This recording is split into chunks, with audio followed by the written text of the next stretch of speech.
Hello friends, welcome to mission nursing success classes. Friends, इस channel के through आपको topic wise classes provide करवाई जा रही हैं, जो कि आपके upcoming UP ANM, BTSC ANM और अदर नर्सिंग कॉम्पिटिटिव एग्जाम के लिए काफ़ी हेल्पफुल है। साथ में फ्रेंड्स, जो अभी हमारे फ्रेंड्स एएनएम में डिप्लोमा कर रहे हैं, जीएनएम में डिप्लोमा, जीएनएम डिप्लोमा कर रहे हैं, और या तो आपके पैरामेडिकल वाले स्टूडेंट हैं, उनके लिए भी ये अपनी क्लास हेल्पफुल है। फ्रेंड्स, आज हम लोग मेंस्ट्रुअल साइकिल को डिस्कस करने वाले हैं। किसको फ्रेंड्स? मेंस्ट्रुअल साइकिल में हम लोग देखने क्या वाले हैं फ्रेंड्स? हम डिफिनेशंस देखेंगे, मेंस्ट्रुअल साइकिल का ड्यूरेशन कितना होता है, इसमें एबनॉर्मलिटीज क्या होती है फ्रेंड्स, इसमें कौन सा हार्मोन्स जिम्मेदार होता है, साथ में मेंस्ट्रुअल साइकिल के हम फेज भी देखने वाले हैं। लास्ट में फ्रेंड्स हम क्या करेंगे, मेंस्ट्रुअल साइकिल के जो की पॉइंट बनते हैं, जो जिससे कि एग्जाम में क्वेश्चंस आने के संभावना रहता है, वो भी क्वेश्चन हम डिस्कस करने वाले हैं सिर्फ एक ही क्लास में। अगर आप एक क्लास देख लेते तो आपके मेंस्ट्रुअल साइकिल से आने वाले क्वेश्चंस क्लियर हो जाएंगे। फ्रेंड्स, आज हम लोग मेंस्ट्रुअल साइकिल को देखेंगे। इसके नेक्स्ट वीडियो में हम लोग क्या करेंगे, मेंस्ट्रुअल साइकिल से रिलेटेड जितने भी क्वेश्चंस बनते हैं उनको डिस्कस कर लेंगे। ठीक है फ्रेंड्स, तो चलिए क्लास को स्टार्ट करते हैं। अपना क्लास क्या है आज? मेंस्ट्रुअल साइकिल पे। किस पे है friends? Menstrual cycle. Menstrual cycle होता क्या है वो सबसे पहले हम देख लेते हैं। फ्रेंड्स, मेंस्ट्रुअल साइकिल क्या होता है वो देख लेते हैं। डिफिनेशन दिया हुआ है, हमारा डिफिनेशन कह रहा है इसमें वजाइना के द्वारा यूट्रस की सबसे अंदर वाली लेयर डिजनरेट होके ब्लड के साथ बाहर निकलती है, और इन सब में कुछ हार्मोन्स काम करते हैं जिन्हें हम एचपीओ कहते हैं। फ्रेंड्स, कह रहा है कि जो हमारा मेंस्ट्रुअल साइकिल होता है उसमें क्या होता है फ्रेंड्स, हमारी जो इंडोमेटियम लेयर होती है, यूट्रस की सबसे लास्ट वाली लेयर जो होती है इंडोमेटियम, वो क्या होती है, डिजनरेट होके वजाइना के थ्रू बाहर निकलती है। उसे हम क्या कहते हैं? मेंस्ट्रुअल साइकिल कहते हैं। मेंस्ट्रुअल साइकिल में फ्रेंड्स होता क्या क्या है? तो मेंस्ट्रुअल साइकिल में हमारा जो होता है, जो फर्टिलाइज ओवम होता है वो होता है, और हमारी इंडोमेटियम लेयर होती है, प्लाज्मीन होता है, और अदर इसमें क्या कहते हैं, इसमें मिल के ब्लड में मिल के बाहर आते हैं, किसके? वजाइना के थ्रू। उसी को हम क्या कहते हैं? Menstrual cycle. अच्छा फ्रेंड्स, जो हमारा मेंस्ट्रुअल साइकिल होता है उसके लिए मेन जिम्मेदार कौन होता है? तो कौन सा हार्मोन्स होता है जिम्मेदार? की पूछेंगे ऑर्गन, तो ओवरी और हमारा यूट्रस जिम्मेदार होता है। ठीक है, ऑर्गन हो गया। और फिर देखते हैं कौन सा हार्मोन्स जिम्मेदार होता है। फ्रेंड्स, इसमें हार्मोन्स जो होता है एचपीओ। कौन सा हार्मोन? एचपीओ, जिसको हम हाइपोथैलेमस, पिट्यूटरी ग्लैंड और ओवरी बोलते हैं। ठीक है फ्रेंड्स, अब कह रहा है प्रत्येक महिला में, क्या कह रहा है फ्रेंड्स, प्रत्येक महिला में रिप्रोडक्टिव एज 13 से लेकर 45 वर्ष होती है। एग्जाम में आपसे पूछ देता है फ्रेंड्स की रिप्रोडक्टिव एज क्या है? 13 से 45, जिसके दौरान क्या होता है, 28 से 30 दिनों के अंतराल में क्या होता है, ब्लीडिंग देखने को मिलती है। जो हमारी मेंस्ट्रुअल साइकिल होती है फ्रेंड्स, वो क्या 28 से 30 दिनों के अंतराल में देखने को मिलती है। ठीक है, आगे क्वेश्चन देखेंगे फ्रेंड्स। कह रहा सॉरी, आगे देखेंगे एचपीओ। एचपीओ एक्सिस मीन्स क्या होता है? जो हमारा एचपीओ है इसका मीन्स क्या होता है? जैसे एच का मतलब होता है हाइपोथैलेमस। क्या है फ्रेंड्स? हाइपोथैलेमस। पी का मतलब हमारी पिट्यूटरी ग्लैंड होती है। ओ का मतलब हमारा ओवरी होता है। क्या है फ्रेंड्स, हमारे ये तीनों मिलके क्या कहते हैं, हमारे मेंस्ट्रुअल साइकिल के लिए यही तीनों हार्मोन्स रिलीज करते हैं। ओवरी रिलीज करेगी, पिट्यूटरी ग्लैंड और हमारा हाइपोथैलेमस, तो जाके हमारा क्या होता है, मेंस्ट्रुअल साइकिल होती है। ये तीनों हार्मोन्स जिम्मेदार होते हैं। जैसे देखेंगे हाइपोथैलेमस, हाइपोथैलेमस से हमारा गोनाडोट्रोपिन हार्मोन्स रिलीज होता है। ये एक्टिव करता है पिट्यूटरी ग्लैंड से। फिर हमारी पिट्यूटरी ग्लैंड क्या करती है फ्रेंड्स, दो हार्मोन्स को सिक्रेट करती है। पहला तो हमारा एफएसएच हार्मोन्स आएगा और दूसरा एलएच आएगा।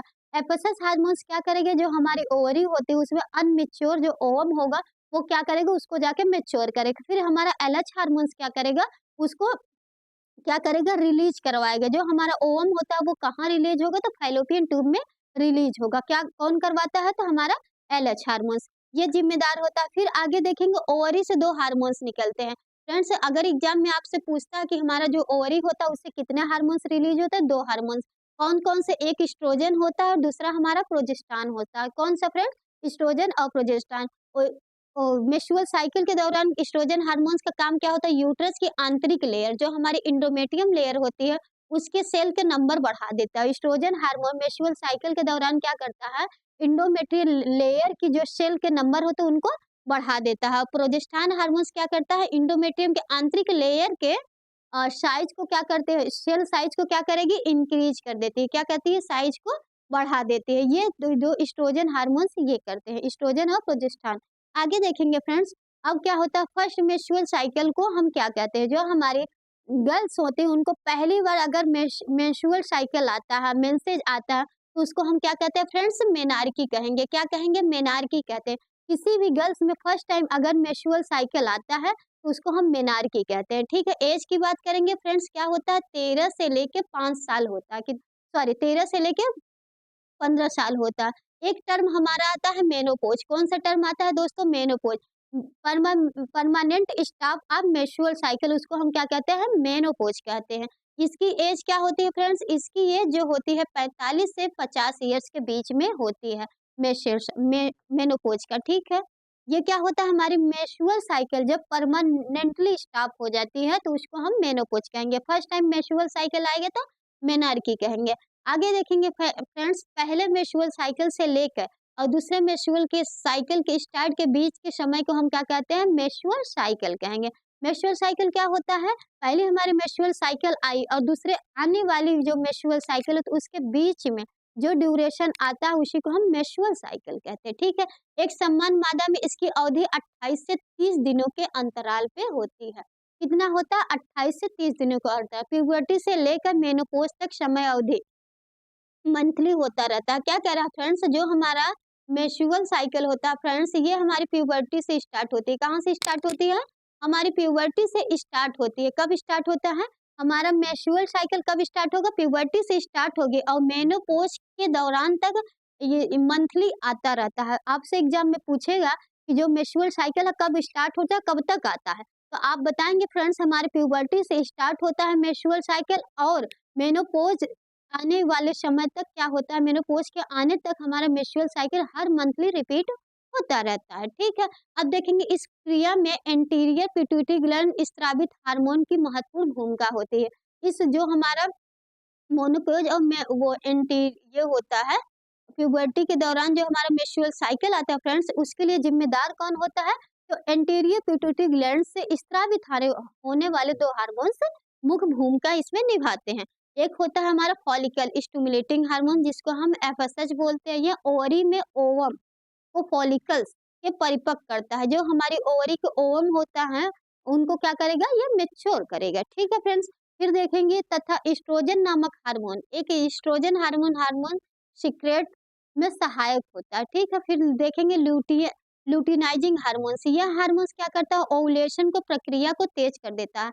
हमारा एलएच हार्मोन्स क्या करेगा, ओवुलेशन को प्रक्रिया को तेज कर देता है तथा कार्पस लुटियम के विकास में सहायक होता है एलएच हार्मोन्स। ठीक है, अब हम देखेंगे stage of menstrual cycle.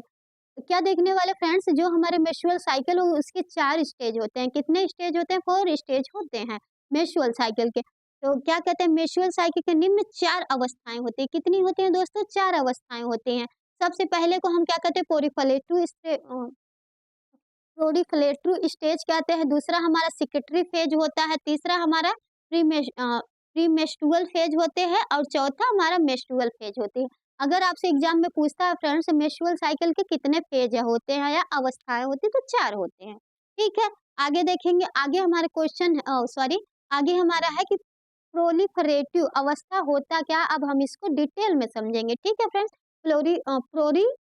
Proliferative phase, ठीक है, यह अवस्था मेंस्ट्रुएशन की समाप्ति के साथ प्रारंभ होता है। जो हमारी प्रोलिफरेटिव स्टेज होती है फ्रेंड्स, ये स्टार्ट कब होती है, जैसे हमारा मेंसेज समाप्त होगा तब ये क्या होती है, प्रारंभ हो जाती है।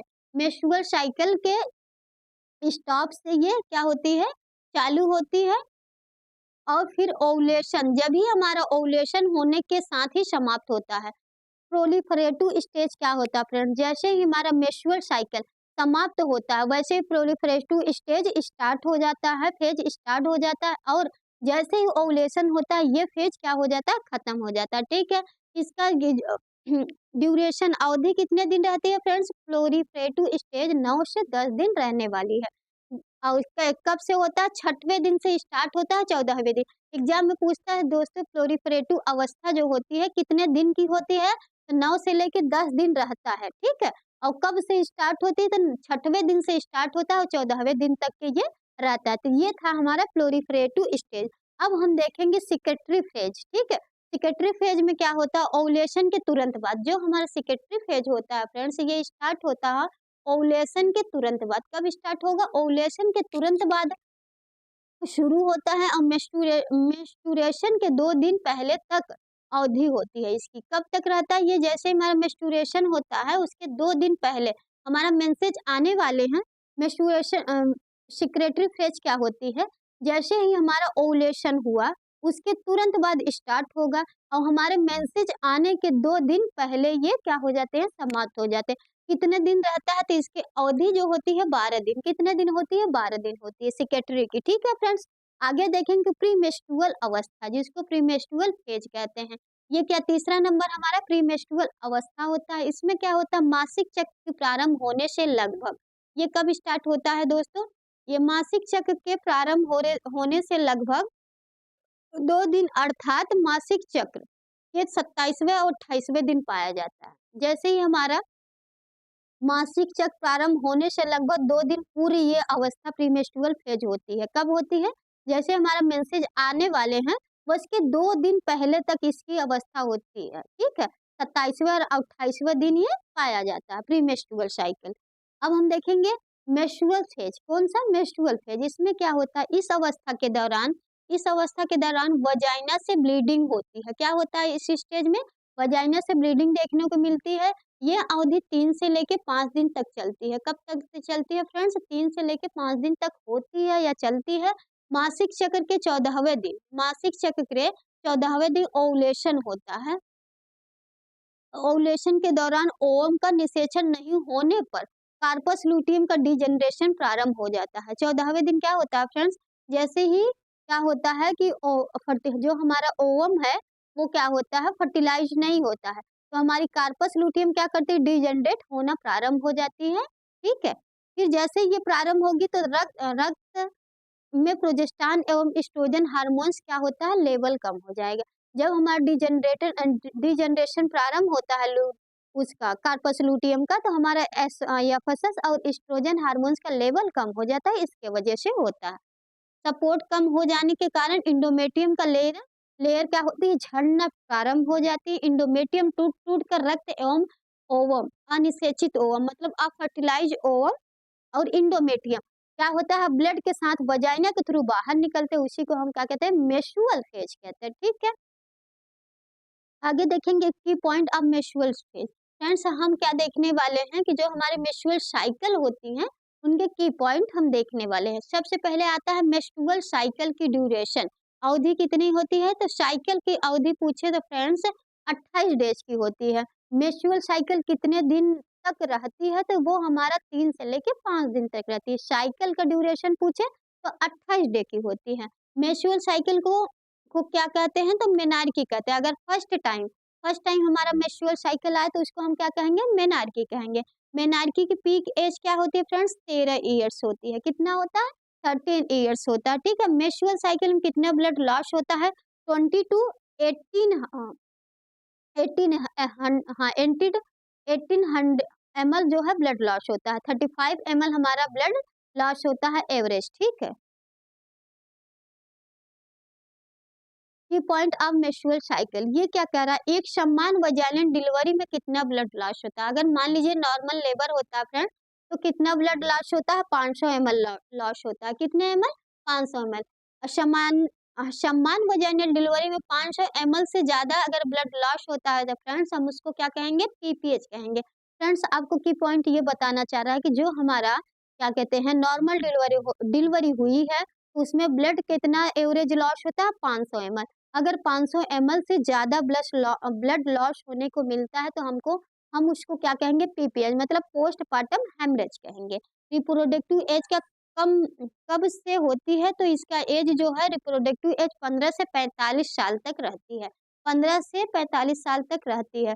अब पूछेंगे कै साल तक पूरा होती है, तो 30 साल तक होती है। मेंस्ट्रुअल साइकिल 28 दिन की होती है। एक साल में कितना मेंस्ट्रुअल साइकिल आता है, फ्रेंड्स आपसे पूछ रहा है कि जो हमारी मेंस्ट्रुअल साइकिल होती है वो 28 दिन पे रिपीट होती है, तो पूरे एक साल में कितने मेंस्ट्रुअल साइकिल आएंगे, तो 13 मेंस्ट्रुअल साइकिल आएंगे। कितने फ्रेंड्स? 13 मेंस्ट्रुअल साइकिल हमको, अगर किसी भी वुमेन का जो साइकिल है 28 दिन पे रिपीट होता है, तो उसको एक साल में कितने मेंस्ट्रुअल साइकिल आने वाले हैं? 13 मेंस्ट्रुअल साइकिल आने वाले हैं। और फिर देखेंगे पूरी रिप्रोडक्टिव एज में जिसका भी ड्यूरेशन जो है साइकिल का 28 डेज है, तो एक साल में 13 मेंस्ट्रुअल साइकिल आएगा। और अगर पूरे रिप्रोडक्टिव एज की बात करेंगे 400 मेंस्ट्रुअल साइकिल आने वाले हैं। कितने फ्रेंड्स? 400 मेंस्ट्रुअल साइकिल आने वाले हैं। फिर हम देखेंगे क्वेश्चन स्टार्ट करते हैं फ्रेंड्स।